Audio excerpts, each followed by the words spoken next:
On April 1, 2025, a Cessna 310Q crashed in an open field near Midvale, Ohio, killing the sole occupant, an experienced pilot flying solo. The NTSB has now released its preliminary report, shedding light on what went wrong during that brief flight. No mechanical failure, no bad weather. Instead, investigators point to a single, questionable maneuver made just moments before impact. A low-altitude 360-degree turn, rushed, risky, and ultimately unrecoverable. Now, let's break it down to see what happened.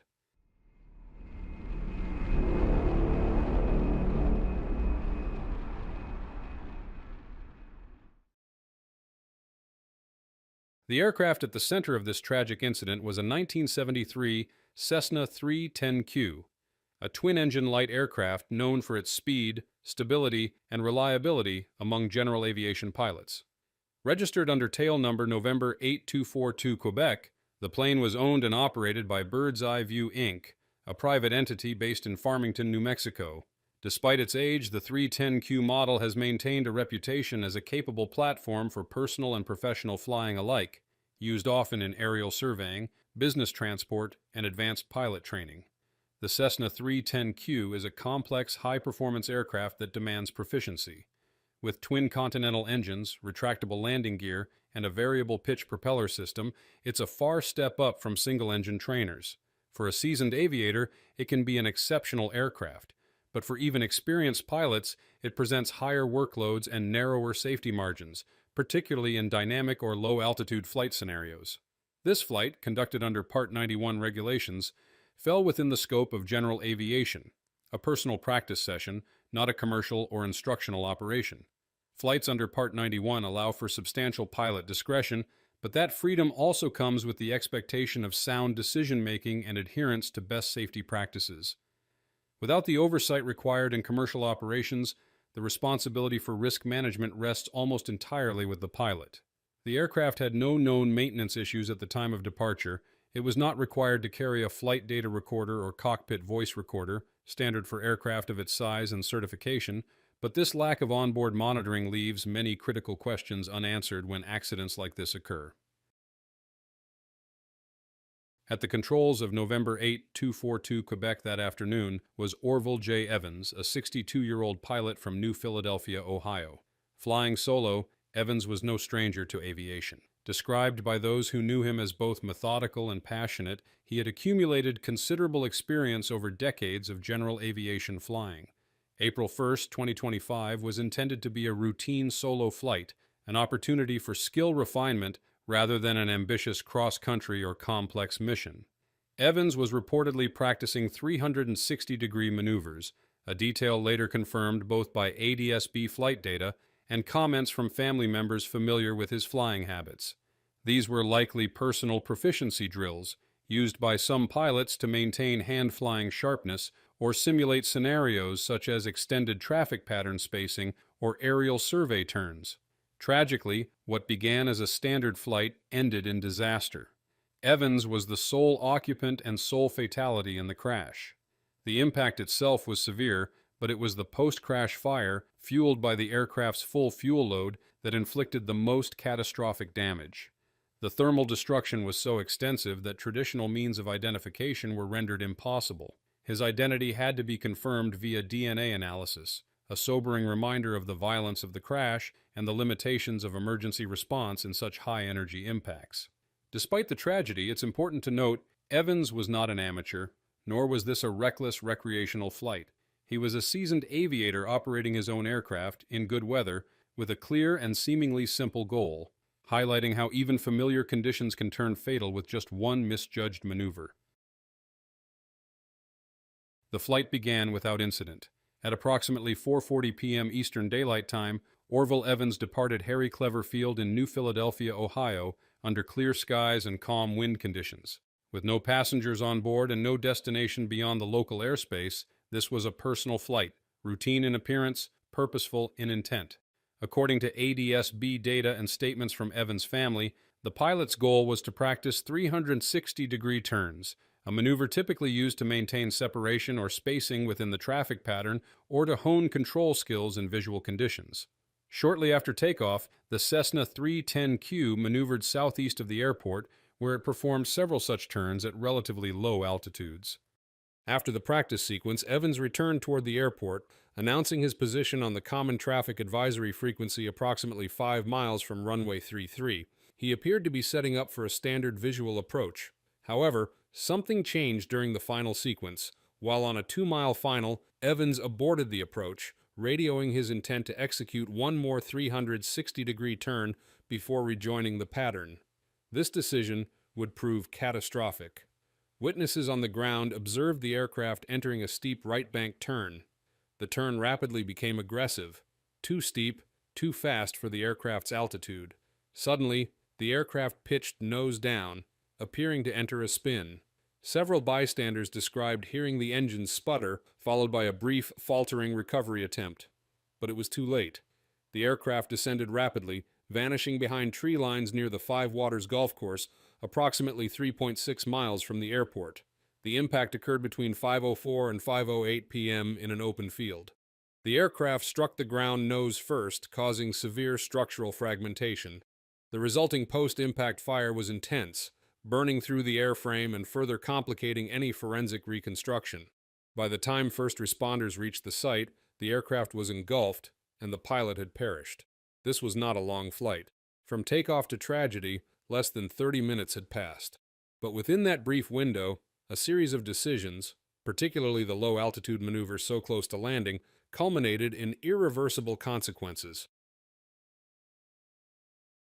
In the immediate aftermath of the crash, investigators from the NTSB and FAA, supported by local law enforcement and fire departments, began combing through the wreckage. Although the aircraft had been consumed by flames, the preliminary findings painted a picture that was both revealing and frustratingly incomplete. First and foremost, there was no evidence of an in-flight breakup. The aircraft's structure remained intact until impact, ruling out mid-air mechanical failure as a cause. Both engines were still mounted on their nacelles, and the propeller blades displayed damage consistent with power-on rotation, a strong indicator that the engines were still producing thrust at the moment of impact. This detail is critical. It contradicts any early speculation of total engine failure and points instead toward pilot control inputs, not mechanical breakdown, as a leading factor. The flight controls were likewise found intact. No signs of jamming or disconnection were present in the control linkages that could have led to loss of control. In essence, the airplane was mechanically sound and fully capable of flight when it went down. Further compounding the mystery is the fact that the aircraft was operating under ideal weather conditions: VMC, daylight, and light winds. Environmental contributors, such as wind shear, low visibility, or turbulence, were virtually non-existent. One glaring absence was the lack of a flight data recorder or cockpit voice recorder, not required equipment on this class of aircraft, but deeply missed in situations like this. Without them, investigators have no access to the cockpit environment, no real-time engine readings, and no way to hear what the pilot might have said or noticed before the aircraft entered its fatal descent. Taken together, the evidence points to a grim conclusion. There was no mechanical failure, no adverse weather, and no mayday call. Everything seems to circle back to the pilot's decision to perform a low-altitude 360-degree turn, a move that demands precise coordination and energy management, especially in a twin-engine aircraft with complex aerodynamics. Investigators have not yet issued a probable cause, but the signs all lean toward one central issue: loss of control due to aerodynamic stall, likely triggered during the steep bank and compounded by low altitude. While this is a preliminary conclusion, it raises larger questions about risk assessment, training habits, and how quickly even an experienced pilot can be caught in a deadly chain of events when flying close to the ground. At the center of this tragedy lies one pivotal decision: the execution of a 360-degree turn during final approach at low altitude. This single maneuver, non-standard, high-risk, and widely discouraged in this phase of flight, triggered a fatal sequence that gave the pilot almost no room to recover. To understand why this was so dangerous, we need to examine the aerodynamics and workload involved. A 360-degree turn, especially in a twin-engine aircraft like the Cessna 310Q, significantly increases the pilot's workload. The aircraft must maintain coordinated flight throughout the turn, balancing pitch, bank angle, speed, and engine thrust. As the bank angle steepens, stall speed increases, meaning the aircraft can lose lift and enter a stall at a much higher airspeed than in level flight. At pattern altitude or below, there's virtually no margin for error. If the aircraft stalls during the turn, particularly if it's uncoordinated, it can rapidly enter a spin, which is almost always unrecoverable at low altitude. And this is precisely what witnesses described: a steep right bank turn, followed by a nose-down spin and rapid descent. It's also important to emphasize that this wasn't a moment of desperation or a forced deviation. The pilot voluntarily radioed his intention to perform the turn after already being on final approach, just 2 miles from the runway. That raises critical questions. Why break from a stabilized approach in good weather just minutes from landing? Was it a training habit, overconfidence, disorientation, or perhaps an attempt to resequence with traffic, even though no conflicting aircraft were reported? No mechanical anomalies, no weather complications, no radio distress. These absences further isolate the decision itself as the turning point, both literally and figuratively. Compounding the risk is the aircraft type. The Cessna 310Q, while a respected platform, is less forgiving in slow-speed maneuvering than a smaller single-engine trainer. With twin engines, greater weight, and higher wing loading, the 310 doesn't handle low-speed turns as gently. Additionally, if even slight asymmetric thrust develops during a steep turn, say from an engine responding differently or power not being evenly applied, it can accelerate a yaw into an unrecoverable spin. So what was the pilot's goal? We may never know. But what is clear is that the maneuver deviated from standard approach procedures, which emphasize stability, predictability, and minimal bank angles on final. Organizations like the FAA and AOPA warn repeatedly about low-altitude maneuvering, especially 360-degree turns in the traffic pattern, as a leading cause of loss-of-control accidents in general aviation. Finally, this incident underscores a broader point. Even experienced pilots can fall into routine behaviors that feel safe but carry hidden dangers. Without formal instruction or recurrent check rides enforcing disciplined approach profiles, personal flights can drift into informal practices. In this case, that meant a familiar maneuver in the wrong place at the wrong time, leading to a fatal result. That's all for today's video. Thank you for tuning in, and don't forget to subscribe for more updates. The NTSB has recently released its preliminary report on the fatal crash of a home-built racing aircraft, the Anusiewicz Cassutt III M, tail number November 5 Romeo Romeo, which occurred on April 8, 2025, at Haskell Airport, Oklahoma. Although early in the investigation, several key details have already emerged that offer insights into the background of the aircraft, the pilot, and the nature of the flight itself. Let's take a look.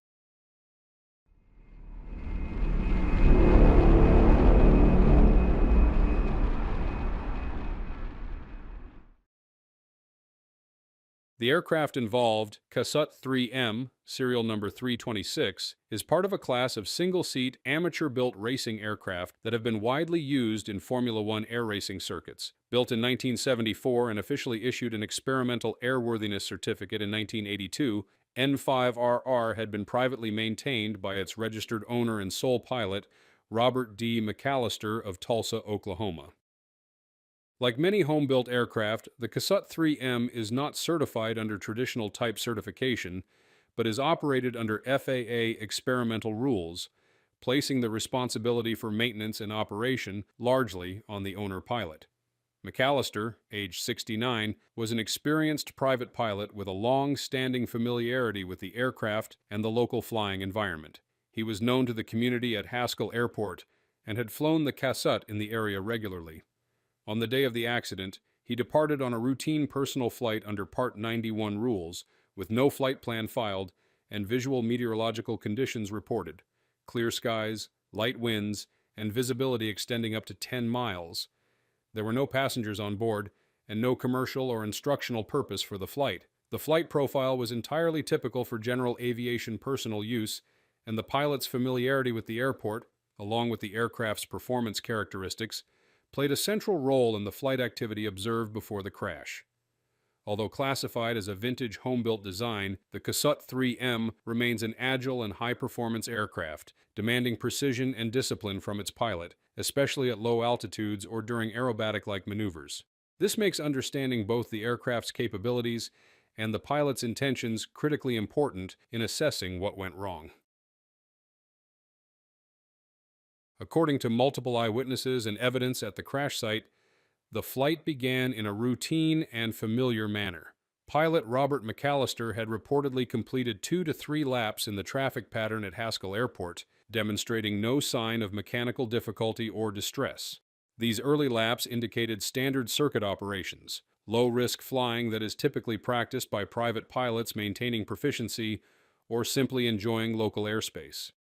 However, during what would become the final lap, witnesses observed a distinct and deliberate maneuver. Flying low along the runway at an estimated 100 feet above ground level, the aircraft then entered a steep nose-up climb just past the runway's end. This maneuver appeared to be executed intentionally, and notably, witnesses stated the pilot had routinely performed it in the past, suggesting this was not spontaneous or reckless behavior, but rather a part of his typical flying routine, albeit a high-risk one. As the Cassutt III M transitioned into the downwind leg of the pattern, the flight took a dramatic turn. The aircraft entered an aileron roll, a full 360-degree roll along its longitudinal axis, while maintaining forward motion. But during the roll, when the aircraft was inverted, the nose began to dip toward the ground, and the airplane quickly began losing altitude.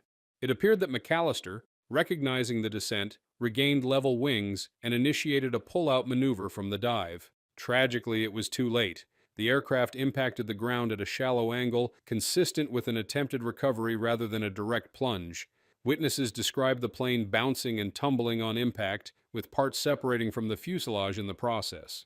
The entire event, from the onset of the aileron roll to the crash, unfolded in approximately 5 seconds, giving the pilot very little time or altitude to correct course. Importantly, no engine abnormalities were reported. On the contrary, the engine was described as being at full power throughout the sequence, and post-crash inspections confirmed propeller rotation at impact, as evidenced by wood propeller fragments embedded in the ground. This rules out an engine failure and suggests that the aircraft remained mechanically intact until the moment of impact. What emerges from these details is not a picture of a technical malfunction or weather-related misfortune, but rather a low-altitude aerobatic maneuver that turned deadly, most likely due to insufficient vertical margin for recovery. The maneuver may have been familiar to the pilot, but on this occasion, it proved unforgiving. As the NTSB continues to analyze data and evidence from the crash, early indicators from the preliminary report suggest several areas of interest that could have contributed to the fatal outcome. While no definitive conclusions have been drawn, and the investigation remains ongoing, it is possible to identify a few key risk elements that warrant further attention. At the center of the incident is the execution of a low-altitude aileron roll, a maneuver that introduces a high degree of risk even under ideal conditions. The roll occurred while the aircraft was on the downwind leg of the traffic pattern, a phase of flight that is not typically associated with aggressive maneuvering. Witness accounts describe the aircraft entering the roll, becoming inverted, and then quickly beginning to descend with the nose pointed toward the ground. This sequence suggests that while the pilot may have intended to complete the roll, the maneuver either became destabilized mid-execution or was misjudged in terms of altitude required for recovery. The Cassutt III M, by design, is a lightweight, agile racing aircraft with quick roll capabilities, but it is also unforgiving. Its high roll rate and tight control responsiveness can lead to rapid energy and altitude changes during maneuvers. Performing an aileron roll at low altitude allows very little margin for correction if something goes wrong. Unlike controlled aerobatic flights performed under FAA waivers with designated recovery altitudes, this maneuver appears to have taken place under 1,000 feet AGL, giving the pilot only seconds to respond when the nose dipped and altitude rapidly decreased. Witnesses noted that the aircraft had completed 2 or 3 uneventful laps before the maneuver, and that the steep nose-up climb immediately prior to the roll had been seen before, possibly as part of a personal routine the pilot had practiced. However, those same witnesses also emphasized that they had never previously seen the pilot perform any full aerobatic maneuvers, raising an important line of inquiry. Did the pilot have formal aerobatic training or the necessary experience to safely execute such a maneuver in that aircraft and setting? It is not yet known whether the pilot had completed aerobatic instruction or if November 5 Romeo was configured or approved for sustained aerobatic operations. Home-built aircraft such as the Cassutt III M often vary in equipment, structure, and control harmony depending on the builder's design decisions and maintenance practices. Without specific records of aerobatic certification or pilot endorsements, it becomes difficult to verify whether the maneuver was performed within safe and recommended parameters. This gap in available information will likely be a major focus of the NTSB's deeper investigation. Another potential factor is altitude management and recovery judgment. Based on the witness report, the pilot appeared to regain level wings and begin pulling out of the dive, indicating situational awareness and an attempt to recover. But unfortunately, the maneuver began at an altitude too low to provide the vertical space needed to complete the recovery safely. The aircraft impacted the ground at a shallow angle, suggesting that the nose was already rising, but the recovery was simply out of time and out of air. Importantly, no mechanical anomalies were identified during the post-crash examination. The control cables exhibited full continuity, and no malfunctions were found in the airframe or control surfaces. Likewise, the engine was operating at full power, as indicated both by witness testimony and the discovery of wood propeller fragments embedded in the impact site, a strong sign of power-on contact with the ground. This rules out an in-flight engine failure or loss of propulsion as an immediate cause. The NTSB has also recovered the pilot's cell phone, which contained an app believed to have been logging the flight path. While no communications were made from the phone around the time of the accident, the flight track data may offer valuable insight into airspeed, altitude trends, and trajectory in the moments leading up to impact. This kind of data could help clarify whether the roll was part of a planned maneuver or possibly the result of a control input gone wrong. Historically, the Cassutt airframe has been involved in a small number of accidents, including the 2013 crash in the UK attributed to a pilot error in engine management and a 2022 incident involving a disconnected throttle cable. However, the November 5 Romeo accident does not currently show evidence of mechanical failure, placing the emphasis of the investigation more squarely on pilot decision-making, aircraft handling, and situational judgment. In summary, while the final report is still pending, the early facts raise serious questions about the risk of aerobatics at low altitude, the pilot's training background, and how much margin for error existed during the maneuver. These are likely to be among the most closely examined elements as the investigation continues. As the investigation progresses, the NTSB will likely focus on several critical areas to determine the chain of events that led to the crash of November 5 Romeo. First, investigators are expected to closely examine the pilot's maneuvering decisions, particularly the low-altitude aileron roll. Understanding whether this was an intentional aerobatic maneuver, a misjudged control input, or a combination of both will be central to identifying the root cause. Second, attention will be given to the pilot's background, including any history of aerobatic training, certifications, or prior performance of similar maneuvers. Since no such activities were witnessed before, confirming his experience level will be essential. Third, a detailed review of the aircraft's airworthiness and control systems is already underway, though preliminary findings suggest no mechanical issues. Investigators will continue to rule out subtle failures or rigging issues that might not be immediately obvious. Additionally, the NTSB will evaluate data from the recovered cell phone, which could provide a clearer picture of the aircraft's flight profile, including speed, altitude, and control dynamics in the final seconds. Lastly, although weather does not appear to have played a role, investigators will still assess environmental conditions at the time of the flight to ensure no external factors, like turbulence or wind shear, influence the outcome. Together, these threads will form the basis for the NTSB's final determination, which will aim to clarify what happened, and more importantly, why. That's all for today's video. Thank you for tuning in, and don't forget to subscribe for more updates. The NTSB has released its preliminary report on the April 10, 2025 crash of an Aeronca 7AC Champion near Cape Fear, Missouri, a flight that began as a routine recreational outing and ended in tragedy just minutes after takeoff. With clear weather and no flight plan filed, the aircraft departed a private grass strip with 2 occupants aboard and crashed into a ravine after striking power lines, resulting in 1 fatality and 1 critical injury.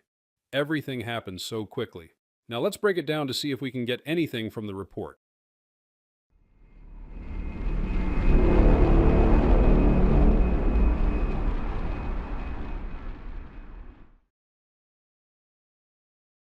The aircraft at the center of this tragic event was a 1946 Aeronca 7AC Champion, tail number November 83952. This aircraft is a relic from the post-Wubwee boom in general aviation, a time when manufacturers built simple, affordable planes to meet the soaring interest in personal flight. Known affectionately among pilots as the Champ, the Aeronca 7AC is a tandem-seat, high-wing tail-dragger. It is light, agile, and uncomplicated, making it a favorite among recreational pilots and flight schools for basic training. November 8 3952 was powered by a Continental C85 engine, a four-cylinder air-cooled piston engine producing about 85 horsepower. While modest by modern standards, this engine is reliable and well matched to the lightweight airframe, which has an empty weight of roughly 740 pounds. The aircraft is designed for two occupants seated in tandem, one behind the other, and it lacks many modern features common in contemporary general aviation planes. Most notably, it was not originally equipped with electrical systems, meaning there was no onboard lighting, transponder, or starter motor unless retrofitted later. It also lacks safety tools like a stall warning horn or angle of attack indicator, devices that today are considered standard for situational awareness and stall prevention. The airplane was registered to Lonnie R. Asher and Diane D. Asher, both residents of Cape Fear, Missouri, the same community where the flight originated. The aircraft's registration had been renewed as recently as 2023, suggesting it was considered airworthy at that time. There were no known mechanical defects on record. This aircraft's vintage simplicity is both its charm and its limitation. While the 7AC Champion has long earned respect as a rugged, forgiving trainer, its lack of modern safety enhancements can leave little margin for error, especially during low-altitude operations in complex terrain. In this case, those very design limitations may have contributed to the outcome, as we'll explore further in the analysis section. But before we get there, let's take a closer look at the two men aboard the flight, the pilot and his passenger. Aboard the ill-fated flight were two local residents of Cape Fear, Missouri, both well-known and respected members of their small community. The pilot in command was Lonnie Ray Asher, 68 years old. A lifelong aviation enthusiast, Mr. Asher co-owned the Aeronca 7AC with his spouse and often flew recreationally from his private airstrip. He was known for his passion for flying and his active participation in local aviation events, a familiar face in a tight-knit circle of general aviation pilots in the Ozarks. Asher held a private pilot certificate. However, records indicate that his last FAA medical certificate was issued in 1988, suggesting that he may have been operating under basic med privileges or possibly flying under the light sport aircraft exemption. While neither scenario would have necessarily prevented him from legally flying the Aeronca, it does raise questions about whether age-related limitations, regulatory compliance, or medical readiness could have played a role in his performance on that day. Mr. Asher survived the crash but suffered critical injuries. He was airlifted by emergency responders to a hospital in Springfield, Missouri, for immediate medical treatment. As of the time of the preliminary report, his condition remained serious. Seated behind him was Barry Wachowski, a 76-year-old longtime friend of the pilot and a beloved figure in the Cape Fear community. Mr. Wachowski was not a pilot. He was simply along for the ride on what should have been a relaxing morning sightseeing flight. Tragically, he did not survive the impact. He was pronounced dead at the scene. With a clearer understanding of who was on board, we now turn to the sequence of events that led to the crash. The final moments of the flight unfolded swiftly and with chilling clarity, according to GPS data retrieved from the aircraft's Stratus receiver. After departing from the pilot's private grass airstrip at 8:42 a.m., the Aeronca 7AC meandered casually over the rural terrain, its path irregular and consistent with a relaxed recreational outing. This was not a structured flight with navigational objectives. It was the kind of loop a pilot flies simply to enjoy the view and the sky. But as the aircraft approached the area west of Flat Creek Road shortly after 9 a.m., its flight path began to shift. A right turn toward the southeast was immediately followed by a left turn to the southwest, and it was during this maneuver that something critical occurred. The plane began a descent, leveled off low, and proceeded to fly down a narrow valley. This is where risk escalates dramatically. Flying low in terrain-constrained areas introduces several dangers. Visibility of obstacles becomes limited, and pilot reaction time is compressed. Valleys, in particular, often conceal power lines, ridge lines, and wind shifts that may not be apparent until it's too late. In this case, a set of high-voltage power lines spanned the valley, invisible hazards strung across the pilot's path like a tripwire in the sky. Witness testimony supports this reconstruction. A nearby resident, a friend of both the pilot and passenger, was operating an excavator on his property when he briefly saw the aircraft overhead. Minutes later, he saw it again, this time out of the corner of his eye, and this time it was crashing. The airplane struck the wires, shearing through them, before plunging into a wooded ravine on private land. The aircraft came to rest beneath the damaged power lines. Although the lines were spliced by the utility company afterward, they had not fallen to the ground. A haunting detail that highlights just how subtle and deadly such obstacles can be, especially when flying at low altitude. There was no post-impact fire, no explosion, just wreckage, silence, and a rapid emergency response. First responders arrived quickly, airlifting the critically injured pilot and confirming the death of the passenger at the scene. The FAA and NTSB were both notified, and an investigation was launched that day. At first glance, this may seem like a tragic misjudgment, a pilot miscalculating the elevation of wires or underestimating the hazard of flying low. But as we'll explore in the next section, there may be deeper operational and human factors that shaped the outcome of this flight. With the NTSB's final report still pending, it's important to emphasize that what we're offering here is an early-stage analysis, grounded in the available facts from the preliminary report, supported by broader aviation context, and shaped by similar cases we've studied. While the full picture is still developing, some early patterns are beginning to emerge. First, and perhaps most critical, is the collision with high-voltage power lines. The wires struck by the aircraft were stretched across a valley, suspended above rising terrain, and likely difficult to detect from the air. According to the preliminary report, the utility company had to splice 2 damaged wires afterward, confirming that the aircraft made direct contact with them. This wasn't a brush or a near miss. It was a high-energy mid-air impact with infrastructure that, like in many general aviation accidents, proved unforgiving. The flight path suggests low-altitude maneuvering in a narrow valley, which inherently limits a pilot's options. When flying at low elevation through constrained terrain, the margin for error narrows to almost nothing. Any visual distraction, momentary lapse in spatial awareness, or unexpected downdraft can have immediate and irreversible consequences. This environment, while scenic, is not forgiving, especially in an aircraft as rudimentary as the Aeronca 7AC. It's worth noting that the nature of the flight, recreational, conducted under Part 91, and flown under VFR without a flight plan, can sometimes correlate with more relaxed hazard awareness. These flights are often spontaneous, unstructured, and personal. That's not inherently risky, but it does mean the pilot is solely responsible for terrain clearance, obstacle avoidance, and decision-making without the structure or oversight of a more formal operation. In this case, what may have started as a peaceful morning flight quickly crossed into danger, likely without warning. Mechanically, there's currently no indication that the aircraft was at fault. The airframe and engine showed no signs of pre-impact failure. Flight control continuity was verified. The engine could rotate without difficulty. Fuel was present and clean, and both magnetos generated spark when impact damage was bypassed. These early findings steer the focus toward operational and human factors rather than equipment malfunction. Another point to consider, and one we explored in our earlier coverage of the November 1 472 Echo crash, is the potential for aircraft overloading.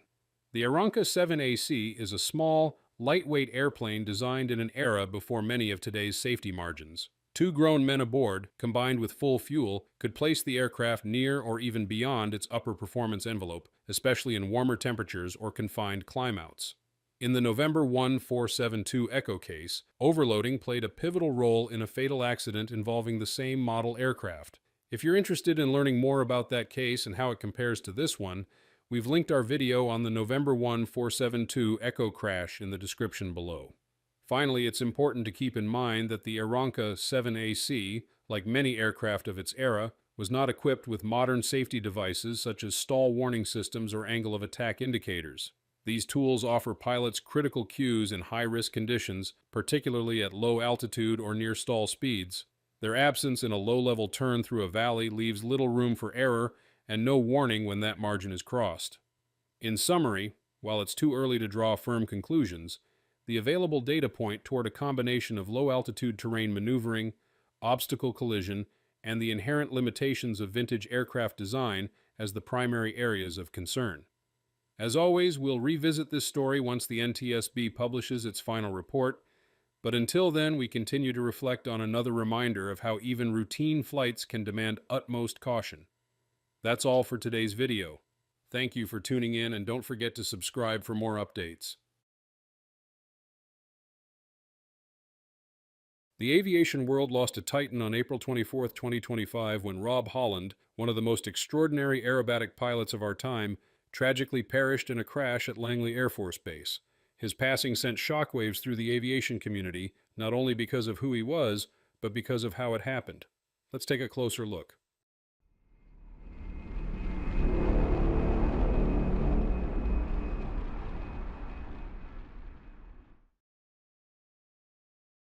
Born in New England, Rob's passion for aviation was sparked in childhood, standing beside his father at air shows. As a teenager, Rob earned his pilot's license, and almost immediately he dove into the daring world of aerobatics, chasing not just flight, but the art of defying gravity itself. Since 2002, he performed at air shows across the globe, amassing over 15,000 flight hours, a testament to his relentless dedication. He was a multiple-time U.S. National Aerobatic Champion and World Freestyle Champion, titles that cemented his place among the elite. In 2012, he received the Art Scholl Award for Showmanship, the highest honor an airshow performer can earn, recognizing not just his skill, but his ability to captivate and inspire audiences. What set Rob apart, however, was his innovation. He wasn't content to follow the paths of those before him. He carved new ones. Rob invented maneuvers that left spectators and fellow pilots in awe, redefining aerobatics with gyroscopic feats that seemed to bend the laws of physics. The Frisbee, a 360-degree skid that spun the plane like a disc across the sky, was a crowd favorite. The forward endo saw his aircraft tumbling end over end, a maneuver more akin to a stunt in a sci-fi film than a real-world flight. Then there was the inside tumble, the ne vive, a playful nod to his son Kevin, spelled backward, and the rolling spin, each demanding superhuman skill and an aircraft built to withstand extreme forces. These creations weren't just tricks, they were a bold declaration of what human ingenuity and courage could achieve when paired with cutting-edge technology.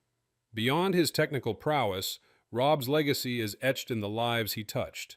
Known for his humility, he was a mentor to countless aspiring pilots, always ready to share his knowledge and passion. His performances weren't just displays of skill, they were invitations to dream. As Colonel Beck of Langley Air Force Base poignantly said, he inspired future airmen to look up and imagine what can be. He did it better than anybody. About the MX aircraft MXS involved in this accident, tail number November 530 Romeo Hotel, this wasn't just any aircraft. It was a marvel of engineering tailored for the extreme demands of aerobatic performance. The MXS, built in 2019 and registered to Rob Holland Ultimate Air Shows LLC, is a single-seat experimental aerobatic aircraft crafted from advanced carbon fiber. Powered by a 300-horsepower Lycoming AEI-05 40 engine with a constant-speed propeller, it's a lightweight beast, tipping the scales at just 1,260 pounds empty. Designed by MX Aircraft, a company rooted in pushing aerobatic boundaries, the MXS boasts a stall speed as low as 56 knots and symmetrical wings optimized for loops, rolls, and spins. What makes it truly remarkable is its structural resilience, capable of withstanding plus to 14 G loads, far surpassing the approximately 10 G limits of most certified aerobatic planes. This strength gave pilots like Rob a critical margin of safety during high-stress maneuvers. The aircraft's full-span ailerons deliver a blistering roll rate of over 420 degrees per second, enabling the rapid, precise movements that defined Rob's performances. Rob himself was a vocal advocate for the MXS, praising its ergonomic design that made it stand out in the grueling world of aerobatics. The cockpit, with its reclined seat, positioned the pilot's knees near heart level, enhancing G tolerance during punishing maneuvers. Unlike older aircraft like the Pitts Special, which could leave pilots aching to climb out after a flight, the MXS was a haven of comfort. Rob noted that he could sit in it post-flight, reflecting on his performance, without feeling the physical toll typical of other aerobatic planes. The intuitive control layout, throttle, mixture, and prop controls on the left, leaving the right hand free for the stick, made it a pilot's dream. This design allowed Rob to focus on artistry rather than wrestling with the machine, a harmony that amplified his ability to push boundaries. While the MXS was a pinnacle of aerobatic engineering, its experimental status and the broader safety record of the MX series invite scrutiny, especially in light of Rob's crash. Rob's own November 530 Romeo hotel had a clean safety history with no reported incidents prior to the accident. However, something to notice here is that the MXS and its two-seat sibling, the MX2, have faced challenges.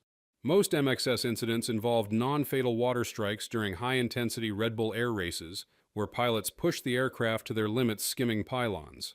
A notable exception was a 2012 fatal crash in Borrego Springs, where a kit-built MXS suffered a structural failure due to an improperly installed torque tube, leading to loss of control. The pilot bailed out but was too low for a successful parachute deployment. For the MX2, 3 significant accidents stand out.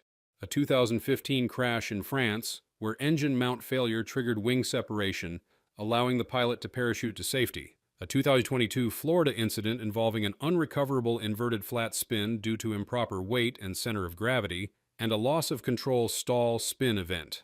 These incidents, while rare, fuel ongoing debates about the risks of experimental aircraft, which lack the stringent regulatory oversight of certified models like the Extra or Gamebird. The MXS's design pushed the envelope of what was possible, much like Rob himself. Yet its experimental nature and past incidents raise questions about whether such aircraft, built for extreme performance, carry inherent vulnerabilities. As we move toward understanding the specifics of the Langley crash, these details about the MXS, its strengths, its history, and the broader context of experimental aviation provide critical context. They remind us that even the most advanced machines, flown by the most skilled pilots, operate at the edge of human and mechanical limits, where every flight is a delicate balance of innovation and risk. Now let's take a look at this tragic event. This was not a performance gone awry, but a seemingly routine ferry flight, making the tragedy all the more perplexing. At this early stage, with the NTSB investigation just beginning, we can only piece together the fragments of what we know, leaning on flight data, eyewitness accounts, and the aircraft's history, while resisting the urge to draw conclusions. What follows is an initial look at the circumstances, a careful examination of the available information, and the questions that linger as we await official findings. The flight itself appeared unremarkable at first glance. Rob departed from Smyrna, Tennessee, bound for Langley Air Force Base to prepare for the Air Power over Hampton Roads Air Show later that weekend. The journey spanned just under 3 hours at a cruise altitude of approximately 9,500 feet, a standard profile for a seasoned pilot like Rob. However, the accident unfolded in the final moments during the approach to Langley. According to NTSB data from FlightAware, the aircraft's last recorded position was at 600 feet above ground level, traveling at 170 mph on what seemed to be a straight-in final approach to the runway. Yet, a Google Earth image of the NTSB track, as reported by AOPA, shows the aircraft flying over the runway and veering slightly to the left just before the data abruptly ends. This deviation raises a critical question. Was Rob executing a straight-in approach, or had he initiated an overhead brake, a maneuver more common in military settings but not unheard of for civilian pilots at air shows? The answer remains unclear, and with the data cutting off, we are left to wonder what transpired in those final seconds. Eyewitness reports have added another layer of intrigue, with some claiming to have seen the wings separate from the fuselage during the approach. If true, this would suggest a catastrophic structural failure, an alarming prospect given the MXS's robust design. However, these accounts are unverified, and structural failure during a routine approach seems improbable for an aircraft engineered to withstand approximately 14 G loads. Rob's MXS, November 5-3 Romeo Hotel, had a pristine safety record, and past incidents involving the MX series typically occurred under the extreme stresses of aerobatic maneuvers, or, in one case, due to improper assembly in a kit-built version. The historical incidents 2012, 2015, and 2022 mentioned earlier, while sobering, occurred under vastly different conditions. Rob's flight was not a high-G aerobatic display, but a landing approach, where the aircraft should have been well within its operational limits. This discrepancy fuels early speculation. Could there have been an undetected flaw in the airframe, perhaps exacerbated by years of hard flying? Or was there an external factor, weather, air traffic control miscommunication, or even pilot error, though the latter seems unlikely given Rob's unparalleled expertise? The NTSB will scrutinize every angle, from the aircraft's maintenance logs to the weather conditions that day, but for now, these are merely questions without answers. Adding to the complexity is the experimental nature of the MXS. Unlike certified aerobatic aircraft like the Extra or Gamebird, which undergo rigorous regulatory oversight, experimental models rely heavily on the builder's or owner's diligence. While Rob's aircraft was factory-built and meticulously maintained, the broader debate about experimental versus certified aircraft safety is likely to resurface in the wake of this tragedy. Yet it's crucial to note that experimental status alone does not imply inferiority. Many experimental aircraft, including the MXS, are marvels of innovation. Still, the lack of standardized oversight introduces variables that investigators must carefully consider. As we await the NTSB's preliminary findings, expected in 30 to 60 days, with a full report likely a year away, the aviation community holds its breath. The loss of Rob Holland is not just a personal tragedy, but a moment of reckoning for all who push the boundaries of flight. While we mourn, we also anticipate the lessons this investigation will yield, hoping they will honor Rob's legacy by making the skies safer for those who follow in his trailblazing path. That's all for today's video. Thank you for tuning in, and don't forget to subscribe for more updates. Just days after the tragic crash that claimed the life of aerobatic legend Rob Holland, the NTSB has moved with unusual speed to release its preliminary report, and what they've uncovered is already sending shockwaves through the aviation world. At the heart of the findings lies a deceptively small detail with potentially massive implications. A missing elevator plug, part of a custom modification to Holland's high-performance MXS aircraft, may have jammed a critical control surface at the worst possible moment.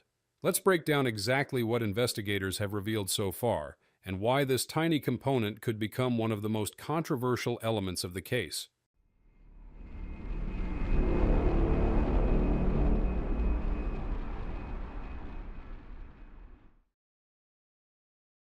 According to the preliminary report released by the NTSB, multiple eyewitnesses observed the aircraft, an MXS aerobatic plane, executing what appeared to be a normal final approach to runway 08 at Langley. As the airplane reached the threshold, it leveled off at an estimated 50 feet above the runway and continued flying straight for several hundred feet. This maneuver, while slightly unusual in length, did not immediately suggest distress. However, within seconds, the routine approach turned into catastrophe. The aircraft began to porpoise, a series of abrupt pitch oscillations, twice. It then suddenly pitched upward, rolled sharply 90 degrees to the left, and descended uncontrollably into the ground. The impact occurred approximately 500 feet beyond the runway threshold and 100 feet to the left of the runway surface, coming to rest in a grassy ditch. Initial observations from the NTSB noted that there were no signs of in-flight structural failure. The airframe remained largely intact until impact. All major components of the aircraft were recovered at the site, and no fire or explosion was reported. However, one specific and unusual finding stood out: a missing component from the left elevator assembly, something that would become central to understanding this tragic event, and we'll soon talk about. The aircraft at the center of this tragic accident was an MXS model, a high-performance, single-seat, single-engine carbon fiber aircraft built by MX Aircraft Tech Pty Ltd. Registered as November 530 Romeo Hotel, this machine was anything but ordinary. Tailored specifically for extreme aerobatics, the MXS is designed to push the limits of flight and the human body. Powered by a 380 horsepower Lycoming engine, it can reach speeds up to 230 knots, withstand up to 16 G of force, and roll at a stunning 500 degrees per second. These capabilities make it one of the most agile and advanced aerobatic platforms in the world. The aircraft was issued a special airworthiness certificate in the experimental category, a designation commonly given to exhibition aircraft used in air shows and racing. That category also permits significant customization, a fact that becomes important in understanding what may have gone wrong. Rob Holland wasn't just flying this aircraft. He had a hand in shaping it. He worked closely with the manufacturer to modify the MXS to his specific needs and flight style. One of the most notable modifications involved the elevator system. Access holes were added to both the left and right elevators, allowing Rob to insert or remove counterweights to fine-tune the elevator's control forces. This allowed him to optimize the aircraft's handling characteristics based on the demands of each unique aerobatic routine.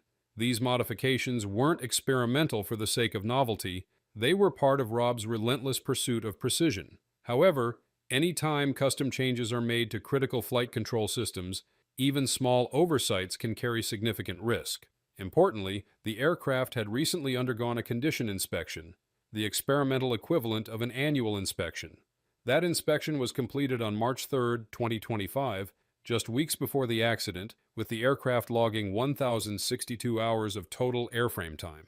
Everything at that time appeared to be in proper order. Yet, as the investigation would soon highlight, something small, possibly overlooked, had the potential to bring down even a world-class aircraft, piloted by one of the best in the world. As the NTSB's preliminary investigation progressed, one specific finding began to dominate attention, not due to its size, but due to its potential significance. That finding centered around the elevator counterweight access plug on the left side of the horizontal tail.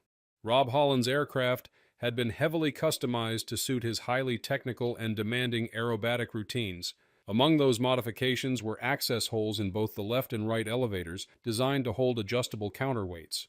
These counterweights were used to fine-tune elevator feel and responsiveness, an essential customization for a pilot performing aggressive and precise aerial maneuvers. To seal these holes, threaded aluminum plugs were installed, simple in concept but critical in function. However, unlike standard certified aircraft components, these plugs were not safety wired, cotter-pinned, or mechanically locked. In many areas of aviation design, especially when dealing with rotating, vibrating, or stressed components, redundant safety features are used to prevent unintentional loosening. But in this case, the plugs appear to have relied solely on friction and thread engagement to stay in place, despite being mounted on a surface regularly subjected to high G loads, rapid changes in pressure, and extreme vibration. The post-crash inspection revealed that while the right elevator plug remained installed and intact, the left elevator plug was missing from its mounting location. It was discovered about 10 feet behind the wreckage, lying in the grass, a short but telling distance that suggested it separated during flight, not upon impact. The recovered plug showed no signs of thread damage or stripping, which ruled out a mechanical failure or forceful dislodging from a breakage. Instead, the presence of dirt contamination on the plug's threads and on the matching threads inside the elevator's access hole strongly suggested that the plug had slowly backed out over time, likely due to engine or aerodynamic vibration. This condition may have persisted unnoticed until it reached a critical point during the final approach to Langley Air Force Base. But it was the evidence of physical interference that raised the most serious concerns. The horizontal stabilizer, the fixed tail surface to which the elevators are hinged, displayed clear dents, paint scrapes, and a deformed washer adjacent to the plug's mounting location. These marks were consistent with the plug having jammed against the stabilizer structure, possibly becoming wedged in place at high speed and creating a mechanical blockage that restricted or even locked elevator movement. This is more than theoretical. Aerobatic aircraft require precise and full-range pitch control to maintain stability, especially during low-speed maneuvers like landing approaches. Any interference in the elevator's movement, especially if one side becomes restricted, can create asymmetric flight forces, potentially leading to uncontrolled pitch oscillations or a stall spin scenario. And that's exactly what the eyewitnesses described: a porpoising motion, followed by a sudden pitch-up, a sharp left roll, and a final plunge into the ground. Perhaps most revealing was the trim tab position. Investigators found the elevator trim in the full-up position, which translates to a nose-down trim command. Trim is often used to reduce the pilot's control input workload, but in emergency scenarios, it becomes a tool to fight instability. The fact that the trim was maxed out in the nose-down direction suggests that Rob was actively trying to counteract an unexpected pitch-up tendency, possibly induced by a jammed or unresponsive elevator. For a pilot of Rob Holland's caliber, who had tens of thousands of flight hours and was no stranger to in-flight emergencies, such a reaction speaks volumes. The time frame between recognizing the loss of elevator authority and the aircraft entering its final uncontrollable attitude was likely measured in mere seconds. Despite his expertise, the outcome may have been unavoidable once the elevator became compromised. In summary, the the working theory emerging from the preliminary findings is that the unsecured left elevator plug backed out in flight, contacted the stabilizer, and interfered with elevator movement at a critical phase, final approach. Whether it created a partial jam, asymmetric deflection, or even a sudden lockup remains to be confirmed in future analysis. But in the world of high-performance aviation, it only takes one small oversight, in this case, a plug the size of a bottle cap, to unleash catastrophic consequences. Despite the extensive detail provided in the NTSB's preliminary report, a number of critical questions remain unanswered, questions that go beyond the mechanical failure and cut to the heart of aviation safety and design philosophy. One of the most pressing mysteries is whether a counterweight was installed in the left elevator at the time of the crash. The report discusses the custom plug used to access the counterweight bay and confirms that the plug backed out and was found behind the wreckage. But it makes no mention of the actual counterweight itself. Was it there? Was it partially dislodged? Could a loose weight, rather than the plug alone, have contributed to jamming the elevator? These are not trivial points. In a system where mass and balance play pivotal roles in control surface behavior, the presence or absence of that weight could dramatically alter the control dynamics in flight. Another key question surrounds the exact mechanism of the pitch control failure. Was it purely a result of the plug backing out and wedging itself against the horizontal stabilizer, or did the elevator suffer from a more complex interference involving the plug and possibly a loose counterweight inside the structure? Could vibration alone explain the dislodgement, or was the installation design itself inherently flawed? Was there any pre-existing wear, corrosion, or fatigue that allowed the plug to work its way out over time? Unfortunately, with only a preliminary report available, these remain speculative. This tragedy has sparked intense reflection within the aviation community, particularly among aerobatic pilots and experimental aircraft builders. As one veteran airshow performer put it, "It's not usually the big things that get you, it's the small ones." A missing cotter pin, a loose bolt. In this case, it may have been a plug just a few inches wide, simple, easily overlooked, but placed in one of the most sensitive control pathways of the aircraft. The broader takeaway is that in aviation, redundancy and mechanical security are paramount. Any modification, even one made by an expert for performance optimization, must still be grounded in principles of fail-safe design. In the world of experimental aircraft, where customization is common and regulation looser than in the certified aviation world, risk management must be proactive, not reactive. To the NTSB's credit, the speed of the preliminary report's release has been praised by many in the aviation community. In the aftermath of the crash, the report offered clarity, honesty, and a potential root cause without delay, an effort that allows the community to begin learning and improving while emotions are still raw. What we wait for now are the final conclusions. Was the avionics system able to capture any data in the moments before the crash? Can further analysis confirm whether elevator movement was restricted by mechanical interference or aerodynamic imbalance? And most importantly, what can be done to prevent this kind of tragedy from ever happening again? These are questions the community is desperate to answer, not just for closure, but for progress. At the end of the day, the loss of Rob Holland is a profound reminder of both the brilliance and the fragility inherent in aviation. As one of the most decorated and innovative aerobatic pilots of our time, Rob inspired countless aviators with his mastery of the sky and his unwavering generosity on the ground. May his memory continue to guide a safer, more inspired future in aviation. That's all for today's video. Thank you for tuning in, and don't forget to subscribe.